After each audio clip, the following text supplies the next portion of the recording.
بسم اللہ الرحمن الرحیم۔ تمام بہن بھائی، آپ دنیا کے کسی بھی کونے میں ہیں، میری طرف سے السلام علیکم۔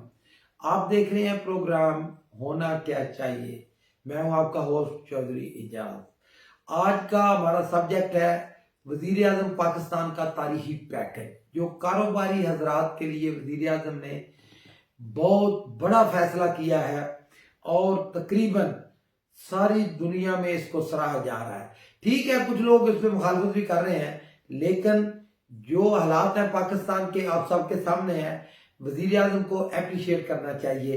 اور یہ جو تاثر ہے نا کہ وزیر اعظم پرو بزنس کمیونٹی نہیں ہے، وہ میرے خیال میں اب زائل ہو جائے گا، کیونکہ جتنے تاریخی فیصلے کاروباری حضرات کے لیے وزیر اعظم پاکستان نے کیے ہیں، تاریخ میں اس کی کوئی مثال نہیں ملتی۔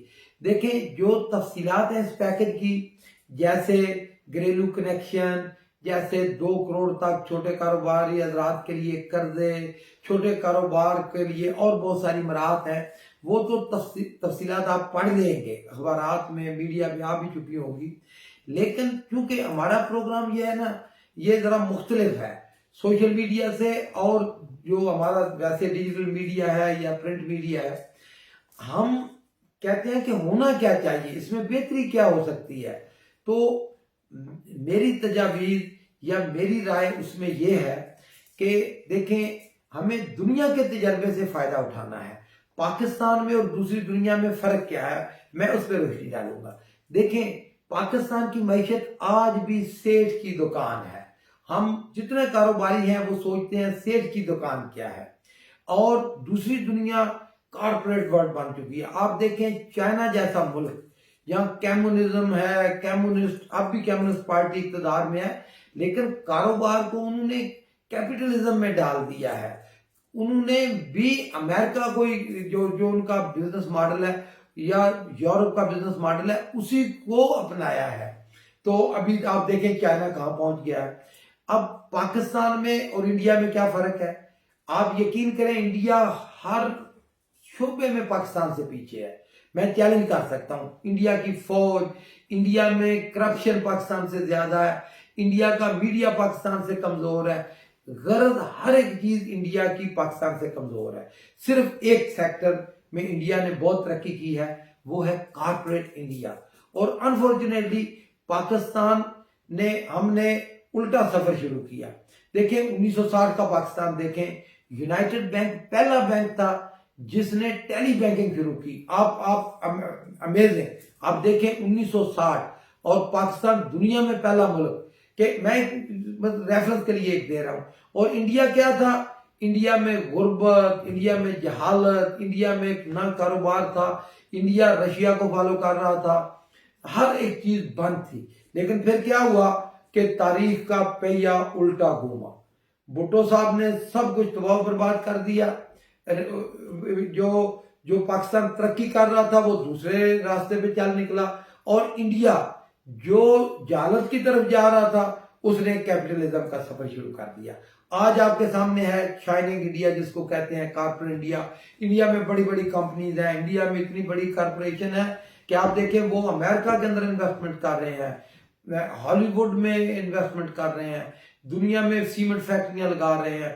غرض کہ انڈیا میں صرف اور صرف جو انڈیا کی کارپوریٹ لا اتھارٹی ہے اس کا رول تھا، اس کی وجہ سے بڑی بڑی کمپنی، بڑے بڑے گروپ قائم ہو گئے، اور یہ سارے شیئر ہولڈنگ ہے، کوئی ایک فرد نہیں ہے اس کے پیچھے، بڑے بڑے گروپ ہیں۔ ٹھیک ہے، انڈیا میں بھی وہ آئیڈیالزم نہیں ہے جو یورپ میں ہے، یا جو امریکہ میں جو اصل روح ہے۔ اصل روح بزنس کی، کیپٹلزم کی ہے امریکہ یا یورپ یا جاپان۔ آپ دیکھیں آپ بڑی بڑی کمپنی کی میں آپ کو مثال دیتا ہوں، آپ ٹویوٹا لے لیں، مرسڈیز لے لیں، جنرل الیکٹرک لے لیں، ویسٹنگ ہاؤس لے لیں، میتسوبیشی لے لیں، غرض کہ دنیا کی کوئی کمپنی لے لیں، اور آپ مجھے بتائیں اس کا مالک کون ہے؟ کوئی ایک مالک نہیں ہے۔ کروڑوں ہزاروں لوگ شیئر ہولڈنگ ہے، ان میں شیئر خریدے ہوئے ہیں۔ اس لیے جب امریکہ پیکج دیتا ہے نا، جیسے ہمارے وزیر اعظم نے دیا ہے، جب امریکہ پیکج دیتا ہے تو وہ بڑی بڑی کارپوریشنوں کو بلینز آف ڈالر دے دیتے ہیں، تو کوئی بندہ اعتراض نہیں کر سکتا، اس لیے کہ وہاں سارا عوام کو پیسہ چلا جاتا ہے۔ ہمارے ہاں کیا ہے، کیونکہ سیٹھ کی دکان ہے، سارا کلچر وہی ہے، ایک گروپ بنے ہوئے ہیں اور مافیا بنے ہوئے ہیں. اور اچھا اب اس کا حل کیا ہے، ہونا کیا چاہیے؟ یہ تو لمبی ہوگی بات. ہونا کیا، ہونا یہ چاہیے کہ کارپوریٹ پاکستان. کارپوریٹ پاکستان کیا پاکستان ہے، میں آپ کو بتاتا ہوں. کارپوریٹ پاکستان کا مطلب ہے کہ بڑی بڑی کمپنیز قائم ہوں جو پبلک کمپنیز ہوں، جس میں کوئی ایک بندے کی شیئر ہولڈنگ 5% سے یا 3% سے زیادہ نہ ہو. جیسے دیکھیں امریکہ کا سٹی بینک دیکھیں، کوئی ایک فرد غالباً 5%، شاید میں غلط نہ ہو جاؤں، اس سے زیادہ کسی کی شیئر ہولڈنگ نہیں ہے، وہ بھی 5%، اس سے زیادہ نہیں ہے. ہمیں بھی اسی فارمولہ کو اپنانا ہوگا. اچھا اب آپ کہیں گے کہ یہ تو سارے سیاستدان کہتے ہیں، اس کا حل کیا ہے؟ حل یہ ہے کہ اصل میں یہ فیلئر ہے ایس سی سی پی کا. دیکھیں جو معیشت ہوتی ہے یا جو کاروبار چھوٹے ہوں یا بڑے، ان کو مانیٹر کرتے ہیں تو دو ادارے ہوتے ہیں. بینکس کو کرتے ہیں، جیسے ہمارے پاکستان میں اسٹیٹ بینک آف پاکستان، اور جو دوسرے سارے کاروبار ہیں ان کو مانیٹر، ان کی مکمل جانچ پڑتال کرتی ہے ایس سی سی پی. تو ایک طرف پاکستان نے بینکنگ میں بڑا نام کمایا، آج بھی پاکستان کا banking system one of the best banking system in the world ہے، اور ہمیں اس پہ فخر ہے. پاکستان نے بڑے نامی گرامی بینکر پیدا کیے. کس وجہ سے؟ اسٹیٹ بینک کے rule regulation monitoring system excellent تھا. میں آپ کو صرف اس لیے یہ بتا رہا ہوں کہ گورنر اسٹیٹ بینک کو آئین کے اندر پروٹیکشن ہے. لیکن دوسری طرف آپ دیکھیں ایس سی سی پی جو کاروبار کا دوسرا حصہ، اس میں ایس سی سی پی کا کمپلیٹ فیلئر ہے. ایس سی سی پی نے کاروبار کو، دوسرا جو کاروبار ہے اس کو تباہ و برباد کر دیا. جو پاکستان 60 کا پاکستان جو آگے بڑھ رہا تھا، اس کے پہ بریکیں لگ گئی. تو میں ابھی آخر میں بتاؤں گا کہ حل کیا ہے، کہ مطلب ایس سی سی پی کو ہم کس طرح ٹھیک کر سکتے ہیں. تو میں صرف یہ اپنی وضاحت کرنا چاہتا ہوں کہ جو بڑی بڑی کمپنیز ہوتی ہیں دنیا کے اندر، وہی ٹیکس دیتے ہیں. اب آپ کہتے ہیں کہ انویسٹمنٹ کیسے آئے گی؟ جب شیئر میں دیکھیں، آج کل ویسے یہ کرونا کی وجہ سے یہ دنیا اب آئسولیشن میں چلی گئی ہے، سارے لوگ گھروں کے اندر کوارنٹین میں چلے گئے ہیں. تو دنیا کے اندر پہلے بھی جتنا کاروبار ہو رہا تھا وہ سارا ڈیجیٹل تھا، کمپیوٹر پہ بیٹھ کے ہو رہا تھا. یہ صرف پاکستان میں نہیں تھا. تو آپ دیکھیں کہ پاکستان میں انویسٹمنٹ کس طرح آ سکتی ہے. ویسے تو ساری حکومتیں کہتی ہیں اوورسیز پاکستانیوں کو کہ آئے جی پاکستان میں انویسٹ کریں. دیکھیں جتنا میرا تعلق ہے اوورسیز پاکستانیوں سے شاید ہی کسی بندے کا ہو. جب میرا بزنس تھا، I was the largest employers of overseas Pakistani. تو میں اوورسیز پاکستانیوں کے درد کو سمجھتا ہوں، ان کی مشکلات کو سمجھتا ہوں، میں سارے سسٹم کو سمجھتا ہوں، یہاں گورنمنٹ کے نظام کو سمجھتا ہوں، اور دوسری طرف مسائل کو سمجھتا ہوں. تو اس لیے میری گزارش یہ ہے کہ میں آپ کو اپنا تجربہ بھی آپ کے ساتھ شیئر کرتا ہوں. دیکھیں 2002 میں پہلی دفعہ ایم این اے بن گیا، تو اب مجھے بھی نہیں تجربہ تھا، سچی بات ہے. جب میں، اور اس وقت میرا کاروبار تھا، میں ایکٹیولی خود اپنے بزنس کو رن کر رہا تھا، بہت بڑا گروپ تھا کویت کے اندر، تو میں اس کا ایم ڈی تھا. تو جب میں واپس گیا تو بہت سارے میرے پاس 6,500 سے زیادہ پاکستانی کام کرتے تھے. اس میں 120 انڈین تھے، گورے تھے، عربی تھے، بہت ساری نیشنلٹیز کے لوگ تھے. تو سب لوگ انہوں نے مبارکباد دی. پھر ڈسکشن ہوئی، خاص کر اوورسیز پاکستانی جو میرے بھائی پاکستانی تھے، تو انہوں نے مجھے کہنا شروع کیا، چوہی صاحب آپ ایم این اے بن گئے ہیں، ہمارے پاس 40 لاکھ روپیہ ہے، کوئی کہ 30 لاکھ روپیہ ہے، کوئی کہ جی 70 لاکھ ہے، ہم کہاں انویسٹ کریں؟ تو اچھا جب میں نے سوچا یار میں کیا ان کو کہوں کہ کہاں انویسٹ کریں، تو صحیح معنوں میں کہتا ہوں تو میرے پاس کوئی جواب نہیں ہوتا تھا. تو میں نے سوچا کہ مسئلہ کیا ہے. اچھا میں آپ کو بتاؤں کہ ہمارے آفس میں جو لڑکا چائے دیتا تھا اس کا نام تھا حسین، وہ بائی چانس انڈین تھا. میں نے اس سے پوچھا کہ حسین یار یہ آپ کس طرح مینج کر رہے ہیں، کتنی آپ کی بچت ہوتی ہے، کس طرح؟ تو اس نے مجھے کہا کہ میرے لیے جو بڑا ہی حیران کن تھا، اس نے کہا سر مجھے جو میری سیونگ ہوتی ہے میری 120 دینار تنخواہ ہے، آدھی جو ہے وہ میرے خرچے، اسکولوں کی فیسیں، بچوں کی، وہ چلے جاتے ہیں، جو آدھے بچتے ہیں پیسے وہ اس کے میں انڈین کمپنیز کے شیئر خرید لیتا ہوں. اور سر میری جو منتھلی انکم ہے وہ میری سیلری سے زیادہ ہے جو میں نے شیئر کے اندر انویسٹ کیا ہوا ہے انڈیا میں. تو اسی طرح میں نے 120 انڈین کا انٹرویو کیا جو میرے گروپ میں کام کرتے تھے. آپ یقین کریں 100% 120 انڈین کے بعد اپنی انڈیا کی کمپنیز کے شیئر تھے. اچھا اب میں نے پاکستانی، سب سے پہلے میں نے اپنے آپ سے پوچھا تو میرے پاس کسی ایک بھی پاکستانی کمپنی کے شیئر نہیں تھا. اسی طرح سب سے سارے جو انجینئر تھے، ٹیکنیشین تھے، لیبر کے، سب سے میں نے مطلب جتنے لوگوں سے پوچھ سکتا تھا. تو میں اس نتیجے پہ جو میرے سامنے حقائق ہے کہ کسی ایک بھی پاکستانی کے پاس کسی پاکستانی کمپنی کا شیئر نہیں تھا. تو میرے بھائیوں یہ ہے فرق. اچھا اب میں نے سوچا بھائی ہم کیوں نہیں خریدتے. تو میں نے جب ریسرچ کی، پتا کیا، تو اب کوئی بھی ریلائبل کمپنی ہی نہیں ہے جس کے اندر ہم وہاں جس کی اتنی بڑی کریڈیبلٹی ہو کہ بندہ اس کے شیئر خرید لے. یہ ہے فرق. تو جب مزید آگے بڑھے تو میں نے کہا کہ بھائی اس کی خرابی کی اصل وجہ کیا ہے. تو بات لمبی نہ ہو جائے تو بہت زیادہ توکل گروپ، تاج گروپ، بڑے زیادہ فراڈ ہوئے. تو لوگوں کا اس کے جو کارپوریٹ سیکٹر ہے یا جس کو کہتے ہیں شیئر ہولڈنگ یا شیئر مارکیٹ، تو لوگوں کا اعتبار اس سے ختم ہو گیا. اور اس کی ذمہ دار کون تھا؟ SECP. انڈیا میں کیا بہتر ہے؟ جیسے پاکستان کے اندر میں مثال دے دوں آپ کو، موٹر وے ہے، موٹر وے پولیس ہے، تو ہم سب بلیو کرتے ہیں کہ وہاں کرپشن نہیں ہے.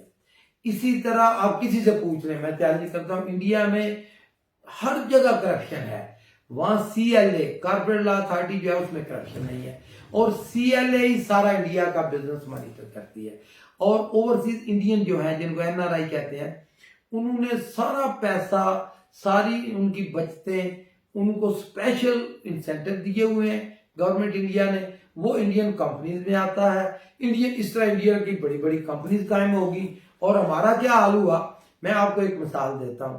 کتنی بڑی مارکیٹ ہے ریئل اسٹیٹ مارکیٹ، پراپرٹی. میرے پاس پلاٹ ہے، مجھے یقین ہے آپ سب لوگوں کے پاس پلاٹ ہوں گے. آپ کل ریسرچ کریں، دیکھیں، کراچی سٹاک ایکسچینج کو دیکھیں، اسلام آباد سٹاک یا لاہور سٹاک، کسی کو بھی آپ دیکھیں، ایک بھی ریئل اسٹیٹ کمپنی پبلک جو رجسٹرڈ کمپنی جس کے شیئروں کی ٹریڈ ہو نہیں ہے. تو دیکھیں پھر فراڈ ہوں گے. جب دیکھیں یہ لیگل بزنس ہے کہ آپ شیئر خریدیں، لیکن سختی اتنی زیادہ ہونی چاہیے جیسے اسٹیٹ بینک بینکوں کی مانیٹرنگ کرتا ہے، اسی طرح SECP جو شیئر ہولڈنگ کمپنیز ہوں، جو پبلک کمپنیز ہوں، ان کی اسی طرح مانیٹرنگ کرے. اور اس کا حل کیا ہے؟ حل یہ ہے کہ SECP کو اسٹیٹ بینک بنا دیا جائے. جو رول ریگولیشن اسٹیٹ بینک کے ہیں، جو اختیارات، جو آئین کے اندر پروٹیکشن گورنر اسٹیٹ بینک کی ہے، وہی چیئرمین SECP کو دے دی جائے، تاکہ وہ بندہ جو بھی ہو، میں کسی کو ریکمینڈ نہیں کر رہا یا کوئی، میں تو وہ کہتا ہوں کوئی ABCDY کوئی بھی ہو، وہ بندہ جو بھی وزیر اعظم پاکستان یا ان کی ٹیم سلیکٹ کرے، اس کو پروٹیکشن ہو، وہ آزادانہ فیصلے کرے اور سختی کرے، نرمی نہیں کرے. ضرورت سختی کی ہے اس سیکٹر میں. ایک پیسے کی وزیر اعظم صاحب انویسٹمنٹ کی ضرورت نہیں، صرف قانون سازی کی ضرورت ہے. میں نے 10 دفعہ یہ بل اسمبلی کے اندر پیش کیا. ابھی بھی میرا چھوٹا بھائی عجیب امتیاز MNA ہے، تو میں نے ڈرافٹ کر کے بل اس کو دیا، پیش کیا. تو ہمیں چاہیے کہ SECP کو درست کر دے، ایک جیسے انڈیا نے کیا ہے. تو پاکستان کا بزنس شائننگ پاکستان ہوگا انشاءاللہ تعالی. اور جتنا پاکستانی کاروباری لوگ ان میں ٹیلنٹ ہے، جو لوگ کہتے ہیں نا جی بے ایمان ہے، یقین کریں، میں کوئی سیاسی بات نہیں کر رہا، میں بالکل اس پہ بلیو نہیں کرتا. پاکستانی دنیا میں سب سے اچھی قوم ہے. میں نے تقریباً 85 سے زیادہ ملکوں کا سفر کیا ہے، بلکہ بزنس کیا ہے پریکٹیکل. آئی واز دی، میں پھر چلے اپنے بارے میں نہیں بتاتا، اچھا نہیں، تو میں نے جہاں بھی دیکھا سارے لوگ جو ہے نا، آپ گوروں کو دیکھیں، مجھے ایک بتا دے کوئی بندہ کہ کہاں کرپشن نہیں ہے. پاکستانی تو بہت بہتر ہے لیکن سسٹم میں خرابی ہے، ایس سی سی بی کی خرابی ہے. تو میں وزیر اعظم کو، کیونکہ میری بات لمبی ہو گئی ہے، وزیر اعظم نے جو یہ فیصلہ کیا ہے اس کی جتنی بھی تعریف کی جائے، کیونکہ وقت کی نزاکت کے مطابق درست فیصلہ کیا ہے. اور میں ایسا بندہ نہیں، اگر جو غلط بات ہو تو میں کہتا کہ اس میں یہ ہے. ہاں، اس میں جو زراعت پیشہ لوگ ہیں، کاشتکار ہیں، ان کے برے حالات ہیں، ان کو بھی اسپیشل پیکج میں وزیر اعظم سے میں خط بھی لکھ رہا ہوں انشاءاللہ تعالی. اور اگر کوئی میرا یہ ویڈیو سنے تو آپ سب بھی جو صاحب اقتدار ہیں وہ یہ فیصلہ کریں کہ پاکستان کی ریڑھ کی ہڈی معیشت کی آج بھی کاشتکاری ہے، تو اس کو مضبوط کریں. نمبر 2، جو مہنگی بجلی ہے، وزیر اعظم صاحب میں نے پہلے بھی ریکویسٹ کی تھی، اس کا حل ضرور نکالنا چاہیے، کیونکہ جتنی مہنگی بجلی ہے کوئی کاروبار جم نہیں سکتا. ہم دنیا کا، ہم ٹھیک ہے پاکستان کے اندر تو کر لیں، دنیا کا مقابلہ شاید بہت مشکل ہو جائے گا. اوورسیز پاکستانی وزیر اعظم صاحب دیکھیں، مجھے ہزاروں، بلکہ میں اگر کہوں کہ لاکھوں لوگ رابطہ کرتے ہیں تو غلط نہ ہوگا، کہ وزیر اعظم صاحب آپ کے ساتھ کندھے سے کندھا لگا کے چلنے کے لیے تیار ہیں، جان دینے کے لیے تیار ہیں، مال دینے کے لیے تیار ہیں. سسٹم ٹھیک کر دیں. کسی پاکستانی میں اتنی ہمت نہیں ہے کہ نیو یارک میں، لندن میں، کویت میں، دبئی میں، اٹلی میں اپنا کاروبار بند کرے اور یہاں آ کے انویسٹمنٹ کرے. یہ ممکن نہیں ہے، ڈویبل نہیں ہے. تو ڈویبل کیا ہے؟ جیسے دنیا کا سسٹم ہے، ہمیں دنیا کے تجربے سے سیکھنا چاہیے. اور آخر میں کیونکہ بات بہت لمبی ہو گئی ہے، اوورسیز پاکستانیوں کے لیے میں پہلے بھی اسپیشل ویڈیو ریکارڈ کرائی ہے، تو اس میں کیوں کاروبار کے حوالے سے میرا یہ پیغام ہے کہ آپ دنیا کے دیکھا ہوا ہے، آپ کوشش کریں، آپ پاکستان کے اندر مثال قائم کریں. انشاءاللہ تعالی میرا آفس آپ کے لیے حاضر ہے، میری آواز آپ کی آواز ہے، آپ کے لیے حاضر ہے. آپ تجاویز دیں یا کاروباری. میں نے اس پروگرام کا نام ہونا کیا چاہیے رکھا ہے، اور یہ جو ہمارا چینل ہے یہ عوامی اسمبلی ہے. تو اس عوامی اسمبلی میں ہم بحث کریں، آگے بڑھیں. ہم سب نے مل کے کام کرنا ہے، تب پاکستان ترقی کرے گا. اور انشاءاللہ تعالی حالات جس طرف جا رہے ہیں، آخری بات میں یہ آپ کو، یہ بالکل جو وزیر اعظم پاکستان کا ریکارڈ ہے، اللہ تعالی اور قسمت ان پہ مہربان ہے. دنیا میں بڑے بڑے انہوں نے چیلنج جو تھے وہ انہوں نے قبول کیے اور اللہ تعالیٰ نے سرخرو کیا. ایسا لگ رہا ہے، یہ میرے دل کی آواز ہے، جو کہتے ہیں کہ بندہ وہی کہتا ہے کہ جو اس کو اچھا لگتا ہے. مجھے اچھا بھی لگتا ہے، میرے دل کی بھی آواز ہے، اور میرا وجدان بھی یہ کہہ رہا ہے کہ کورونا پاکستان کے لیے آفت نہیں رحمت ثابت ہوگا. اور وزیر اعظم پاکستان جس طرح آگے بڑھ رہے ہیں اور اسی طرح آگے بڑھتے رہے، انشاءاللہ تعالی وہ تاریخ بدل دیں گے. تاریخ کے اس نازک موڑ پہ اللہ تعالیٰ نے پاکستانی قوم کو لیڈ کرنے کی جس آدمی کی ڈیوٹی لگائی ہے اس کا نام عمران خان ہے، اور تاریخ فیصلہ کرے گی کہ اس نے اپنا فرض ادا کیا. اللہ ہم سب کا حامی و ناصر ہے.